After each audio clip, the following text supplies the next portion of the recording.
Indian ടീമിന്റെ ഈ അവസ്ഥയെക്കുറിച്ച് ഞാൻ ഗ്രൂപ്പ് ഘട്ട മത്സരങ്ങൾ നടക്കുമ്പോൾ തന്നെ ഒരു വീഡിയോ ചെയ്തിട്ടുണ്ടായിരുന്നു. അത് ഞാൻ ഇപ്പോൾ ഇവിടെ ലിങ്ക് ചെയ്യാം. അപ്പൊ അതിൽ കമന്റ് ബോക്സിൽ പലരും വന്ന് പറഞ്ഞു ഇന്ത്യയെക്കുറിച്ച് എങ്ങനെ ഇങ്ങനെ പറയാൻ തോന്നുന്നതെന്നൊക്കെ.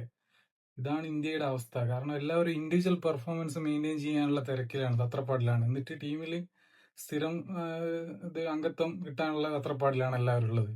കാരണം ടീം തന്നെ ഒരു മാതൃക കാണിച്ചു കൊടുത്തിട്ടുണ്ട്. കാരണം സഞ്ജു ഒരു സീരീസ് ഫോം ഔട്ട് ആയപ്പോൾ സഞ്ജുവിനെ പുറത്ത് ആക്കി വേറെ ആ സമയത്ത് പെട്ടെന്ന് ഫോമിൽ വന്ന ഒരാളെ എടുത്തു. അപ്പൊ അത് ടീമിന് എന്താ മാതൃക കാണിച്ചു കൊടുക്കുന്നത്? ഞാനിപ്പോ ഇൻഡിവിജ്വൽ ആയിട്ട് ഫോം ആയിട്ടില്ലെങ്കിൽ എന്നെ പുറത്താക്കി വേറെ ആളെടുക്കും. അപ്പൊ അയാളെ കരിയർ പോയി.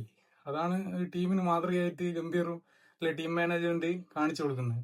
അപ്പോൾ ആ ഒരു അവസ്ഥയിൽ എങ്ങനെ ഒരു പ്ലെയറിന് ഒരു സമാധാനമായിട്ട് അല്ലെങ്കിൽ ഒരു കോൺഫിഡൻസോടെ കളിക്കാൻ പറ്റുക? ആ കോൺഫിഡൻസ് കിട്ടണമെങ്കിൽ കളിച്ചാലും അല്ലെങ്കിലും ടീം നമ്മളെ കൂടെ ഉണ്ട് എന്നുള്ളൊരു സപ്പോർട്ട് കിട്ടിയാലേ നമുക്ക് അങ്ങനെ ചെയ്യാൻ പറ്റുള്ളൂ.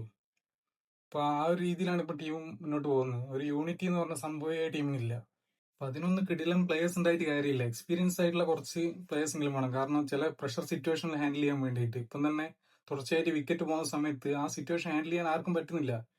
ഇതിന്റെ മുന്നേ സഞ്ജു ഏഷ്യ കപ്പ് ഫൈനലിൽ പാകിസ്ഥാനോട് ഇതേപോലെ തന്നെ വിക്കറ്റ് ഇങ്ങനെ ഫാളുന്നാകുന്ന സമയത്ത് സഞ്ജു തിലകും പാർട്ണർഷിപ്പ് ബിൽഡ് ചെയ്തതാണ് ആ കളി നിന്ന് ജയിക്കാൻ കാരണം. അതിന് ശേഷം അതിന് ശേഷമുള്ള കോൺഫറൻസ് പറയുകയും ചെയ്തു. കാരണം 10 വർഷത്തിൽ കൂടുതലായി ഞാൻ കളിക്കുന്ന ആ എക്സ്പീരിയൻസ് വെച്ചിട്ടാണ് എനിക്ക് അങ്ങനെ ചെയ്യാൻ പറ്റിയെന്ന് പറയുകയും ചെയ്തു. ഇതൊക്കെ ആരോട് പറയാൻ?